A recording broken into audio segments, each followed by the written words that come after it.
Audio on demand from Vision Christian Media. This is Bigger Questions with your host, Robert Martin.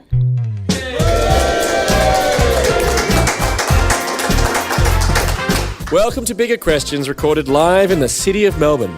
Today's big question is the death of Christianity in Australia a good thing? We're asking this question today to Al Stewart. Al works with City Bible Forum in Sydney and is a former Anglican bishop, an author, and he regularly speaks at conferences in Australia and around the world. His Twitter account is @BaldyPastor, and he joins me now. Please welcome Al Stewart. Thank you, Rob. Right, well, to kick off Bigger Questions, we like to ask a couple of smaller questions. We do try to have a bit of fun on the show. Today we're asking Al Stewart about the death or decline of Christianity in Australia.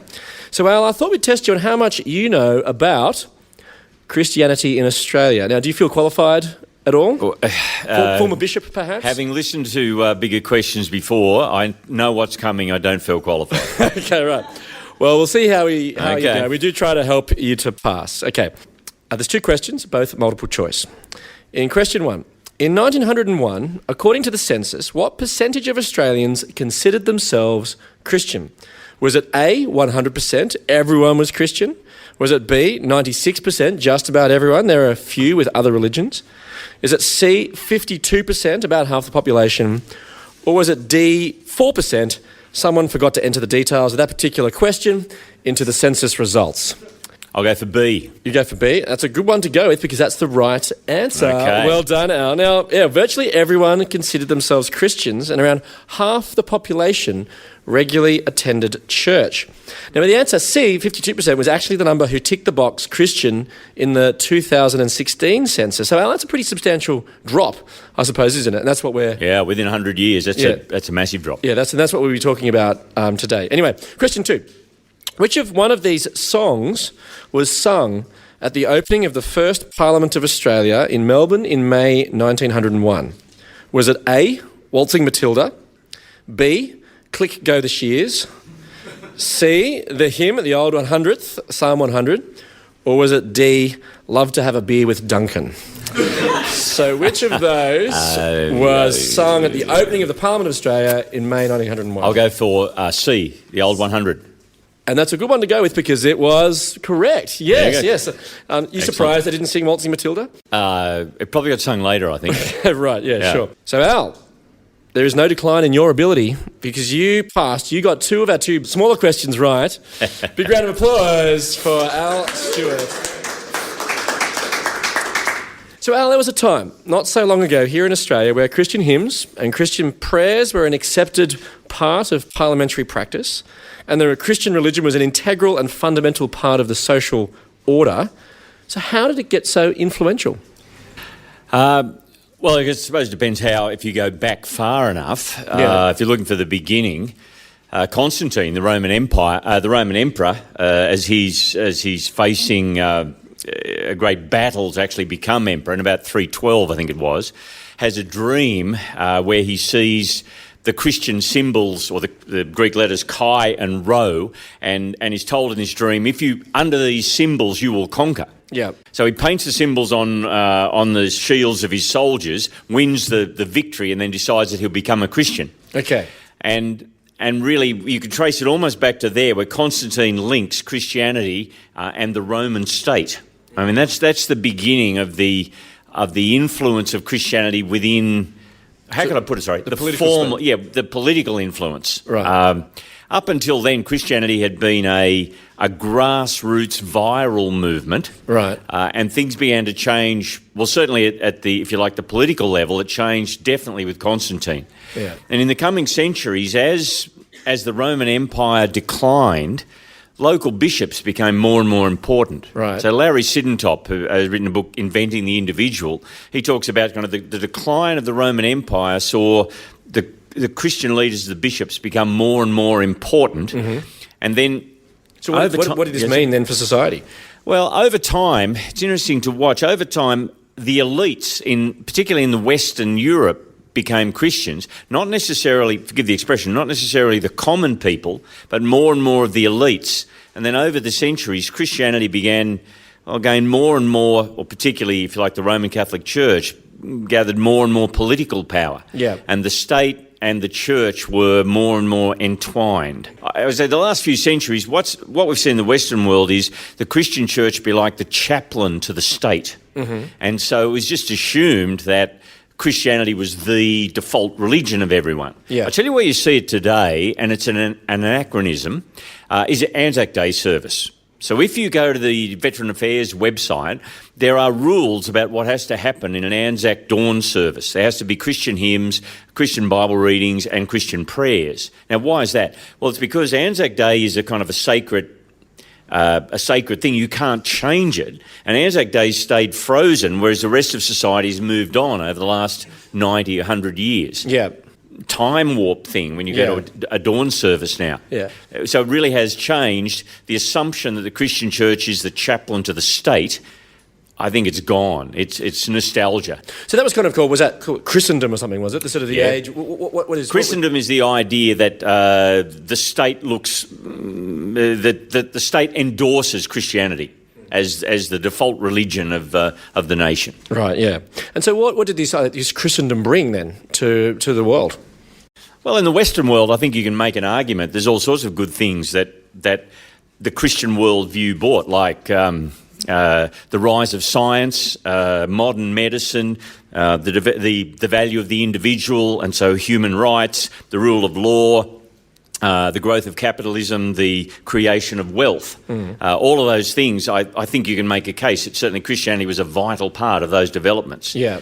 Now, part of the irony is, I think, Christianity carries, let me say this the right way, Christianity carries almost the seeds of its own demise, in that the Christian worldview brings liberty, prosperity, wealth, etc. And given human nature, the more wealthy we become, the less we feel like we need God. It's kind of an ironic spiral almost. Yeah. So things have changed, though, now in Australia, because Christianity in Australia is on the decline. Some would even suggest it's dying. So in 2017, journalist Greg Sheridan wrote a piece in The Australian asking, "Is God dead?" The number of people attending church regularly has gone from half in our population to single-digit percentages. In the 2016 census, no religion was the largest religious status. Yes. Churches are being closed. So if Christianity is not dead yet in Australia, it seems like it's dying, or it's close. So what's changed? Well, if I could say that, I think that's true, that trend in Australia. It is different to trends in the rest of the world. So Philip Jenkins, an American academic, wrote a book, The Next Christendom, and he outlines massive growth in Christianity in, as they call it, the global south. So in South America, in Africa and in Asia, the Christian church is just booming. Yeah. Now, we don't hear about that in our media cycles because I'm from Sydney, like a dog ride surfboard at Bondi is more newsworthy than, poor person becomes Christian in Africa. Sure, yeah. Now, in Australia, Christianity has declined. But I'd put it, I think nominal Christianity has declined. This might be a little controversial, but... Sure, we ask the bigger questions here. Yeah, okay. I think the number of genuine, hand-on-heart, Jesus-loving, Bible-believing, born-again Christians in Australia today, the percentage is about the same as it's always been, a tiny percentage. Yeah, how can you say that? Because I think it's nominal Christianity that has declined. What do you mean by nominal? Okay, nominal Christianity being those who just turned up because it was what you did. Right. So my grandparents' generation... my dad's parents were good Presbyterians. As far as I know, they went to church because it was the right thing to do, and it was a social focus of the community. And so you turned up and saw everyone, and that's fine. But for many of those people, there was no real spiritual involvement, no real traction in their life. Yeah, you're a good moral person because you went to church. Yeah, went to church, but it's not the actual spiritual, relational, born-again thing that Jesus was on about. Right, okay. And so now I can talk to you about the reasons that nominal Christianity has significantly declined since the 1950s, 1960s. In fact, Roy Williams' book, Post-God Nation, Roy gives about 7 or 8 of the reasons why that's happened. Right, yeah. And so, but has that been part of the reason for this loss of Christendom, I suppose, or the Christian influence in the public sphere? Yeah, I think so. People's nominal adherence to Christianity has has declined. I mean, Roy gives a number of reasons. One is just plain ignorance of the Christian message. People think they know what Christianity is, and yet it's probably not. I still meet intelligent, educated Australian people who've never actually read the words of Jesus, right? Never actually read the Sermon on the Mount. Almost no one could list the Ten Commandments. Another reason that Roy gives is the rise of science, or perhaps scientism is the idea that only science can give us reliable information, but that's a rabbit hole. Perhaps. But surely that would mean that people, trusting, believing in science now were just less gullible than perhaps before. We're more educated. I think people, as one commentator said, when people stop believing in God, it's not that they believe in nothing; they'll tend to believe in anything. Right. Although there's also a great emptiness in our culture as I look. It's interesting to see how Anzac Day has become so much more, inverted commas, spiritual, as people are looking to fill an emptiness, a void in our national beliefs, and Anzac Day has become almost our default religion once a year. But I mean, the biggest single factor that I think that people have walked away from churches or the need or feeling for God is how incredibly wealthy we've become. Yeah, why is that a factor? I think our annual GDP per person is 3 times what it was in the 1950s, and it's more than 7 times what it was 100 years ago. Mm-hmm. We're just so much wealthier. And Jesus himself says, for the rich person, they are so much more likely to actually forget about God because, who needs God? We're living the dream now. Mm. So if we were to rerun the opening of Parliament of Australia now, do you think that there'd still be Christian hymns? Or would perhaps somebody love to have a beer with Duncan? Might be a more sort of inclusive choice, perhaps? Maybe, although I just find it interesting, in the rules of Parliament, there's still the rule that the Speaker is to pray the Lord's Prayer on behalf of everyone present. Forgive us our sins as we forgive those who trespass against us. So asking God to judge us and forgive us the way we forgive others is an interesting prayer for our politicians to pray. Well, for anyone. I'm not having a go at them, but it's a very loaded thing to pray. But it's an anachronism. So how do you react to this change? I mean, you used to be a bishop. Yes. Are you sad about the lack of, or the loss of the Christian influence in the world, the lack of people attending church, the Christian influence? Well, I am heartbroken that as a nation we're walking away from our heritage. But surely we're moving to something better. Interesting. Os Guinness, who's a commentator living in the States, says we're a cut flower society. So many of the good things that we have actually come from the Christian worldview worked out. The value of humanity and social security and our concern for people's rights, etc. That ground, or that, if you like, that the roots of that have been cut. So I think we don't know where we're going now. Mm-hmm. And you can see that in debates. It's like we're playing tennis, but there's no baseline. What's right, what's wrong, it's all... So I'm concerned for the spiritual vacuum in Australia. Yeah. The suicide rates and depression and so on, and it's just that it's the chickens of meaninglessness coming home to roost. Now, am I concerned or worried about Christianity, genuine Christianity in Australia? No, because I actually think the decline or the disappearance of Christendom is the severe mercy of God. There's a phrase. I think it's God's kindness. I don't know if I would choose this, but I think it's God's kindness to take it away. Wow. Why is that? Because when you link the Christian church to political power and you give money and prestige to the Christian church, it makes us fat and lazy and we forget why we're here. And that's certainly what happened when Constantine poured imperial money all over the church in the 300s. Rodney Stark, in his book For the Glory of God, explains, he says, up until then, the Christianity had been a viral grassroots movement. Christian leadership was costly. They weren't well paid. There was persecution. So anyone who went into Christian leadership did it with a genuine heart and sacrificially. Well, as soon as Constantine made Christianity the imperial religion... It becomes a good career move. Absolutely. There was a stampede into the priesthood, he says, by the sons of the aristocracy.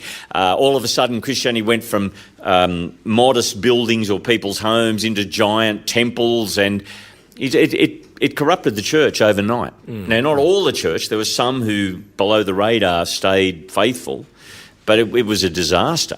And I think today, if you link, anywhere you link power and unlimited money, etc., to Christianity, it's very bad for us. So I think that's part of the reason God's taking it away from us, so we'll actually have to be lean and hungry. We're asking Al Stewart today's big question of whether the death of Christianity in Australia is a good thing. So Al, do you think that the Bible expects that Christianity should form an integral and influential part of the social order?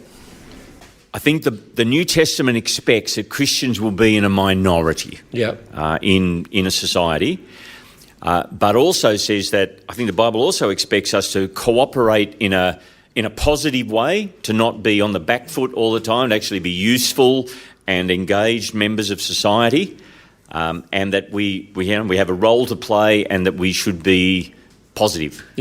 But also the New Testament expects a separation of church and state, and combining them is a mistake. That is not what Jesus wanted. Church and state should be separate. Now, there's a story in the Bible. It illustrates some of this from the book of Daniel. Begins with, in Daniel chapter 1, verse 2, then the Lord delivered Jehoiakim, king of Judah, into his hand, along with some of the articles from the temple of God. So what's going on? In about 605 BC, the Babylonian Empire, which was massive, the biggest empire the world had seen, Nebuchadnezzar, their king, comes and actually conquers Jerusalem. And Judah was a much smaller kingdom. Over 3 successive invasions, he destroys Jerusalem, destroys the temple. And the people of God. Yeah, well, yes, the Old Testament people of God. Why? Because as a nation, they'd wandered away from God, done the wrong thing, and God had warned them for about 300 years. Finally, God's patience runs out, sends Nebuchadnezzar, destroys Jerusalem, and Nebuchadnezzar took the cream of the crop, the best people, back to Babylon. Yeah. And it says in verse 4 of chapter 1, it said they came back, young men without any physical defect, handsome, showing aptitude for every kind of learning, well-informed, quick to understand and qualified to serve in the king's palace. He was to teach them the language and the literature of the Babylonians. So someone like yourself, perhaps, Al, is that right? Aptitude for learning and good looking, etc. Yes. There was a time, Rob. There was a time. You can't beat time and gravity. Right. Okay.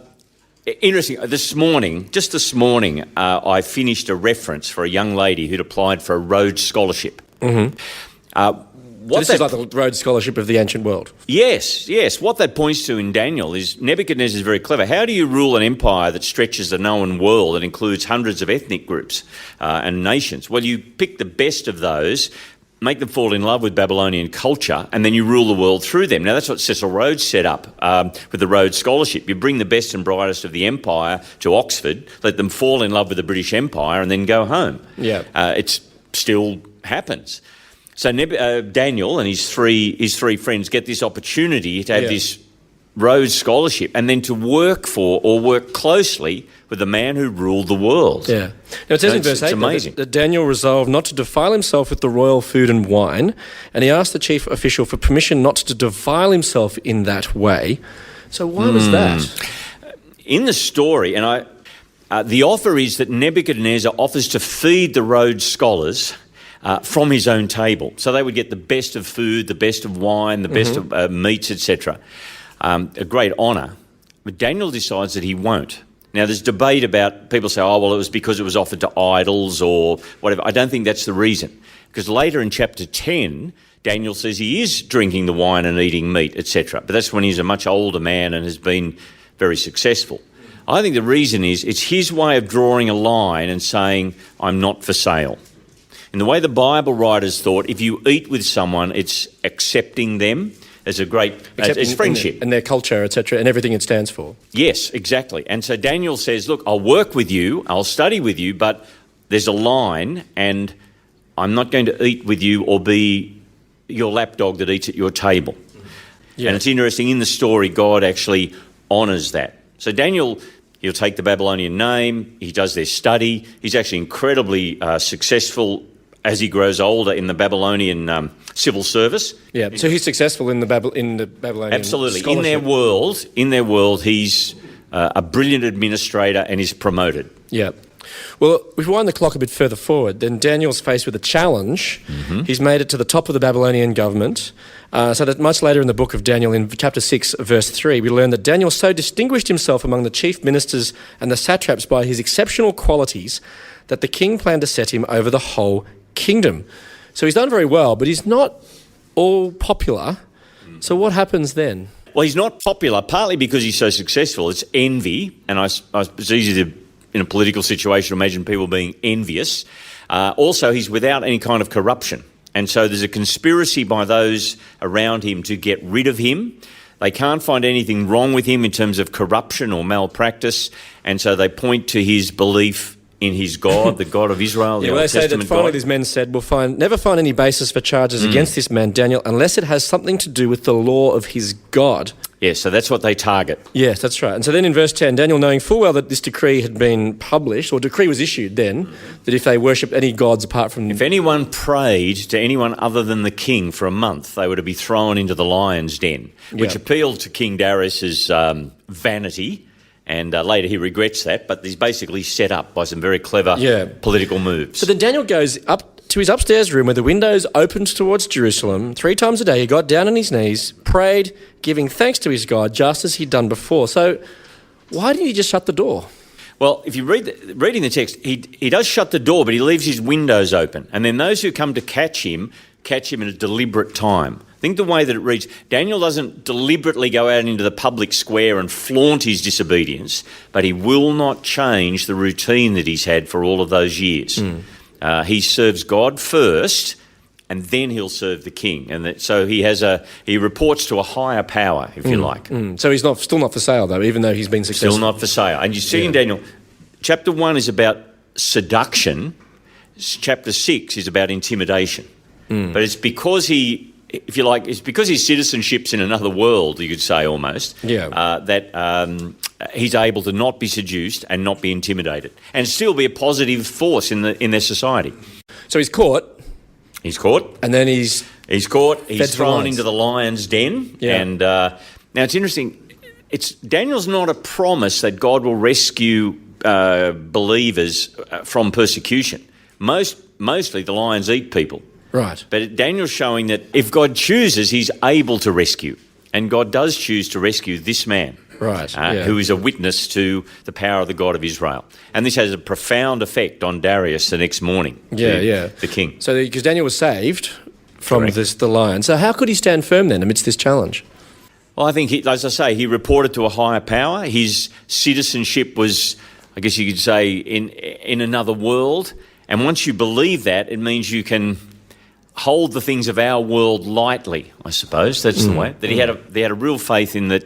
I think he didn't know whether he'd be eaten or not, but he decided he would actually stay loyal to his God who had looked after him for those 80 or so years. Well, this idea is picked up in the New Testament in the book of Philippians, where the Apostle Paul writes, "But our citizenship is in heaven, and we eagerly await a Saviour from there, the Lord Jesus Christ." Now, that's a similar idea to what's been expressed in the book of Daniel. Yeah. Interesting, in Philippi, where this church is that Paul writes to, was a city where a whole lot of former Roman soldiers had been settled. And so Roman citizenship was a big deal then. And Paul's saying, actually, we have another, if you're a Christian believer, we have another citizenship. We look to relationship with God and the new creation, and that's the number one priority. And once you understand that, you can hold the things of our world a little more lightly. So how does then Daniel's story and this reflection from the book of Philippians relate to the loss of Christian influence or the death of Christianity in Australia today? I think Daniel points to the fact that you can live in a big, powerful world that's not believers. Okay, the Bible might call it a pagan world. I don't mean to be offensive, but a big unbelieving world. A non-Christian world. That's a good way to put it. Non-Christian world, and still be positive and serve God first. But if you do that, it'll actually make you useful and, in Bible terms, a blessing to people around you. Daniel would have done a power of good in his life in bringing justice and consistency and efficiency in everything he touched. So how has the story of Daniel and this reflection in Philippians impacted you? I guess it also gives me confidence that I do see the influence of Christian institutions, etc., declining in Australia, and yet the story of Daniel gives me confidence that Jesus' people and Jesus' work in Australia isn't under threat. And it's interesting, publicly, the Christian faith is taking a beating. But in Australia, but I still find that individually, people will listen to you, particularly if you live a consistent Christian life. I mean, that's how I became a believer. What happened there? I would describe myself as a bad church-going boy. My mum dragged me along to church, a little Presbyterian church in the bush where I grew up. Couldn't wait to escape. Came to Sydney to study, and God put me in a residential college beside another young guy who was a Christian. And I was so impressed with the quality of his life over 2 years as I watched him, that when he invited me to come and hear the Bible taught, I thought, you've got something that I really respect and I don't have. So I went with him, and it was over a couple of years of actually understanding the teachings of Jesus that God switched the lights on. A couple more questions have come in through our text line. So should we celebrate or mourn the rise in Christianity in Africa, Asia and South America? Oh, I think we should certainly celebrate it, absolutely. And it's with great sadness that you can see the Western world moving away from Christianity, from a knowledge of Jesus, and from many of the values that have been so good. I'm not saying the Western culture is all good, but so many of the good things have come from the Christian worldview. Another one, has Christianity declined also because of immoral behaviour of churches? Oh, yes. So I'd mention that. That's part of the damage of the reputation of Christian churches has come from the awful scandal of child sexual abuse and the cover-ups that have come, and it is awful. I'll keep going on about it, but I think it's awful. So, Al, is the death of Christianity in Australia a good thing? I don't think Christianity is dying. Some institutions might die, but I think the Christian faith will be alive and well till Jesus comes back. Well, let me leave you with the Bible's answer to the big question, is the death of Christianity a good thing? From Philippians 3:20. But our citizenship is in heaven, and we eagerly await a Saviour from there, the Lord Jesus Christ. I look forward to you joining us next time for Bigger Questions. Please thank our guest today, Al Stewart.